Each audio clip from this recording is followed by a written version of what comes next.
This is Catholic Forum. I'm Bob Krebs. Mary DuPont is the executive director of La Plaza Delaware, an organization that works with Latinos and others in Sussex County, Delaware, to expand capacity, opportunities, and prosperities for minority-owned businesses in Sussex County. And she is my guest today on Catholic Forum. Welcome to the program, Mary DuPont.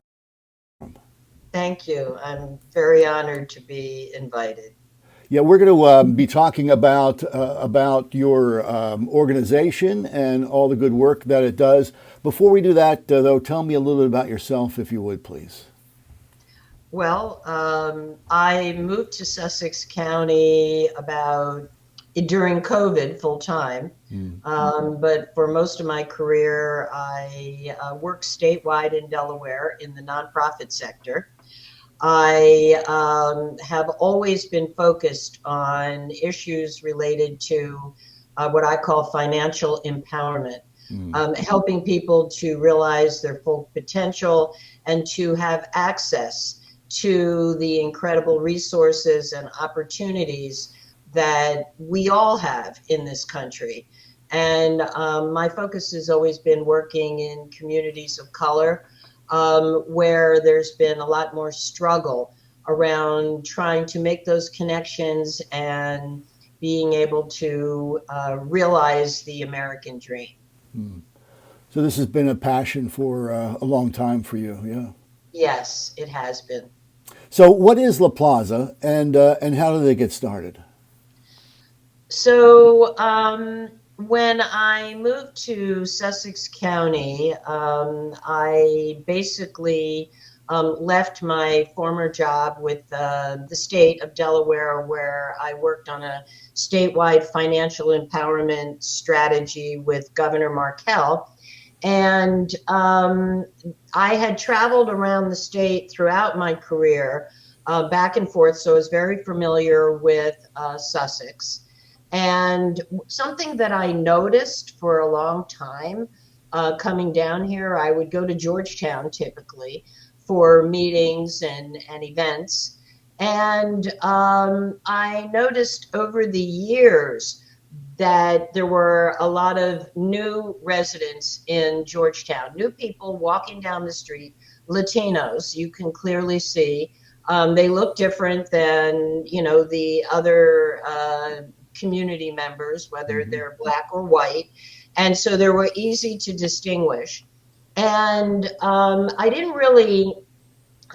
followed what was going on with the migration, and I knew that they came here to work in the poultry industry, but I didn't really understand the history, the motivation, what brought people here. But one thing that I got really very plain and clear was that I saw a lot of people walking down the street, families, individuals, and they tended to be looking down at the ground. And they weren't I was driving or walking, but there was no eye contact. And I was concerned about that.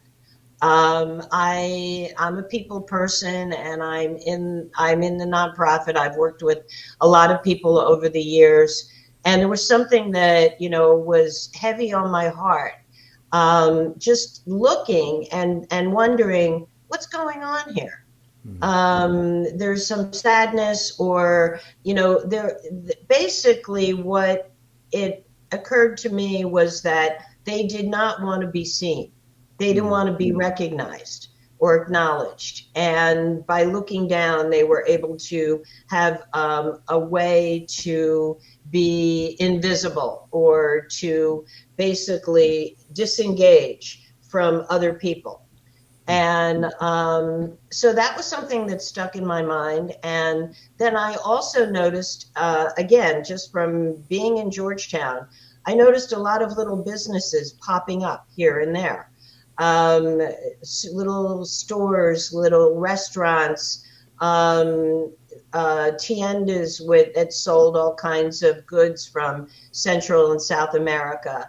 And so there was a growth of small businesses to serve this local growing population. And being the person that I am, and having been working on financial economic empowerment issues, my first thought was, hey, they could use some help, and maybe I could do something to address that. And that was, I'm sort of a very spontaneous person, and I just react to my experiences, and without thinking, well, how are you going to do this? I mean, I don't speak Spanish. I'm not from the community. These things did not enter into my mind when I thought, you know what, I think that there's something I can do here. And decided that I was going to start a nonprofit to see what I could do. So that's how La Plaza was born. So, did you get to the root of why these folks were, felt like to you that they were disengaged? Well, yes, I feel like I have gotten to the root of it. I think that um, they come here with great hopes and dreams and goals, and they really want to make it. They want to be self-sufficient. They want to take care of their family, their community, and their family back home as well. So they have a lot on their mind. They have a lot of things they want to accomplish, and I don't think that they feel totally welcome. They also don't speak the language when they get here. So they're still speaking Spanish, or they're speaking other languages.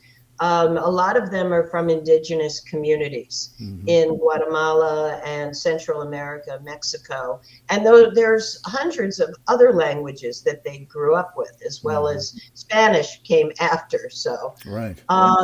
there's a sense of self-protection and isolation, and not really, there wasn't really any, welcoming committee for them. Like, hey, how can I help you? Come on, we're here for you. Except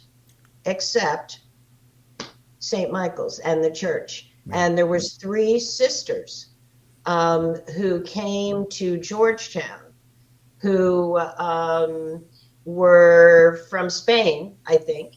But they spoke Spanish, and they started a ministry to help people with health issues, with housing issues, just with navigating the system. They were the lifeline in the early days. They've all since retired or passed away, unfortunately, but they were the source of help and hope for an entire community. And their organization was La Esperanza, correct? And they started an organization called La Esperanza. Right. Yes. Right. So tell us about La Plaza. What services does your organization give to the community? So in the very beginning, actually, the organization is about 2.5 years old. And so we wanted to provide small business services, business plan development, coaching, access to capital, helping people to navigate the system with the licensing and all the things they need to know. And we also wanted to build a Latino marketplace. And again, I really didn't know a lot of the players in Georgetown. So I just kind of got out there. I formed an advisory board. I know a lot of people in Delaware, so I was able to get various people involved to support this and help me getting this nonprofit up and running. But the town of Georgetown was not wholly supportive at the time. And again, it's the same kind of lack of support that people have felt from the day they arrived. This is a historic town. People have been here for generations, and any kind of newcomers, including me, are not 100% welcome, because we don't really fit into a small rural community. So I made a presentation to the town that didn't receive the greatest response. And then, but I'm not easily discouraged. However, the next day, there was an article in the paper about this, and I got a phone call from St. Michael's. And the person I talked to, Trish Clark, the administrator, said, we have some petitions in support of your project. And I was like, really? Wow. And I didn't know anything about this, and I didn't ask for it. And I said, I better go over there and see what this is. And I went over and I met Father Coyne and Trish Clark. And I realized that, it was like one of those aha moments for me.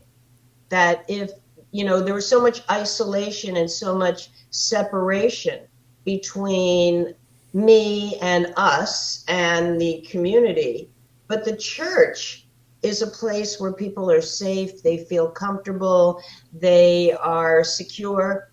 And Father Coyne told me they have a big congregation with 3,000 members, a white one and a Latino one, and anything he could do to help. And he invited me in. Since then, I basically tell everybody, we wouldn't even be here if it wasn't for that meeting and if it wasn't for Father Coyne. Wow. Because I did not know anybody in the community, and I got a firm rejection from the town. So, and I will also tell you that a lot of the other nonprofits weren't so excited about it either. But Father Coyne, and so I was like, I'm going to go with Father Coyne. I want to work with St. Michael's. Yeah. And it's been an incredible experience. So I decided I'm not going to focus on the marketplace, not now. I'm going to focus on the services. So we offer the business plan training and all these different things. We ended up forming a business association. We have 300 members. We've served over 400 businesses now, and we operate out of the church. I mean, we have our classes. We have our own office for office things and office services, one-on-one coaching, but we do all of our workshops and our training at St. Michael's. Wow. And I believe... That's really good. That's really good to hear that, we're doing what we're supposed to do to welcome our new neighbors, the newcomers, and to really be, as a Catholic community, Christian community, to be the face of God for these folks who are vulnerable, maybe disenfranchised. So that's really great to hear that we're actually doing what we're supposed to do. And I had no doubts that the Father Coyne and the rest of the folks at St. Michael the Archangel are doing that. My guest today on Catholic Forum is Mary DuPont. She's the executive director of La Plaza Delaware. It helps minorities who are business owners, entrepreneurs get started. And Mary, can you share a success story or two about how your organization has helped foster business in the Latino community? Well, we have a lot of success stories. Yeah. But I could tell you a few. One is Sergio Morales. He was an active member of St. Michael's, by the way, and he came to a meeting. And when he came to a meeting there, I looked at him and I thought, just like seeing him in the room and having a conversation that day, I knew he was going to be a leader. I mean, he stood out. He's from Guatemala, and he has he's a builder. So he's a master carpenter and builder, and he has a company that at that time was 3 years old. Now it's 5 years old. And his business has really blossomed during the time that we've worked together. He also got very involved in the whole program and comes to every single meeting, event, activity. We have a business expo, we have a conference, we have all kinds of workshops year round.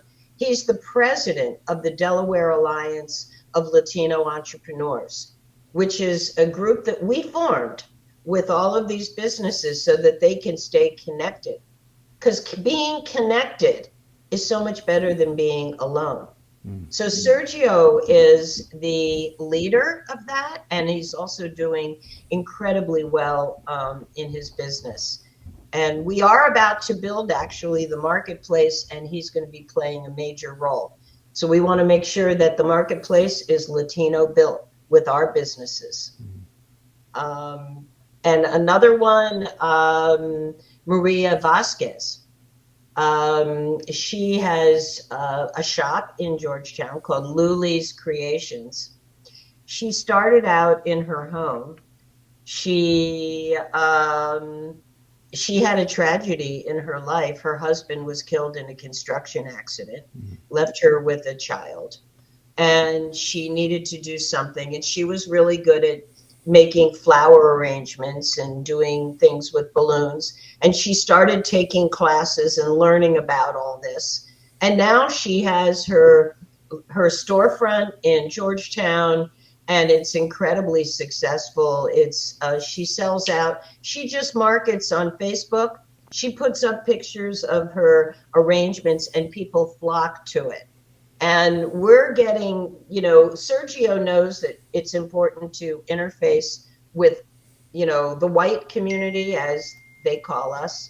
But now Maria is definitely got some new customers, not only from the Latino community, but from the white community. And she's growing and expanding, and actually growing in just a year, growing out of the space that she's in.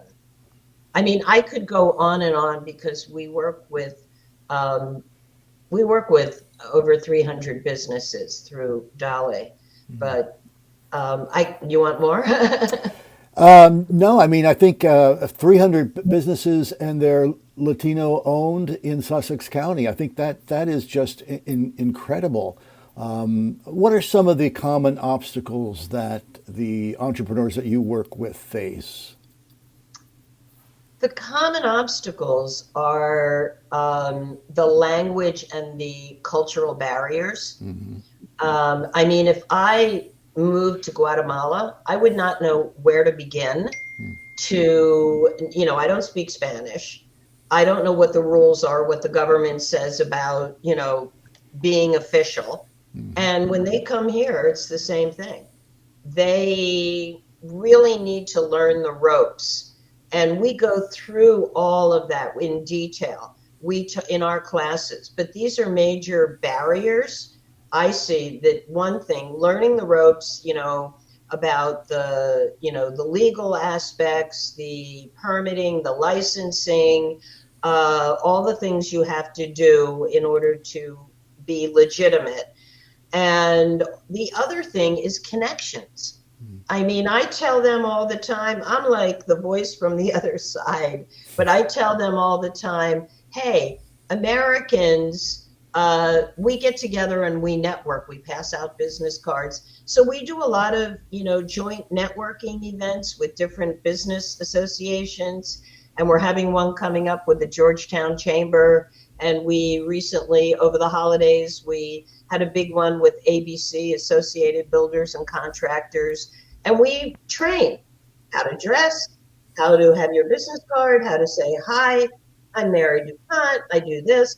And these are cultural differences of how business practices and rules and regulations and strategies are different in our country than they are in theirs. So learning all that and mastering it is the biggest help that they need. Have you seen a change in the last 2.5 years in the white community? With you said you're going to have an event with the Chamber of Commerce. I mean, I think that's indicative of the advancements that you've been able to achieve. So, is it turning around? I think it is. It's totally transformational. That's great. Everyone says it. The community says it, that things are different now. I'd like to think it's because of what we do, Hmm. but there's a lot more connecting. We published two Latino business directories and distributed them through the Cape Gazette to Yep. 14,000 homes. Wow. Twice we did that. And so people know we're here. We had a business expo at Cape and Lopin High School last year. And we invited, we really worked with all the chambers to promote it, trying to build bridges. Mm. And we're having another one coming up in April. Um, Really, a big part of what we're trying to do is build bridges, Yeah. and How? and it's working. Yeah, that's great. How can our listeners and viewers get more information about your organization and maybe help? Well, they can email me directly, or they can go to our website, laplazadelaware.org. But they can also reach out to me directly, and my email is Mary at laplazadelaware.org. Awesome. So I'd be easy to find, and I would love to talk to anybody who wants to help. I mean, if you're in another congregation, I'd say look at what St. Michael's has done and call me or email me because I would love to work with you. I think the way to go is through partnerships with the faith-based community. I'm totally convinced of that, and I still believe it. Well, Mary DuPont, thanks so much for your enthusiasm and for your dedication. And thanks for spending some time with us today on Catholic Forum. I really appreciate it. Yeah, once again, if you'd like more information, it's laplazadelaware.org. Mary, thanks so much. God bless. Oh, thank you. Thank you for having me. I appreciate it.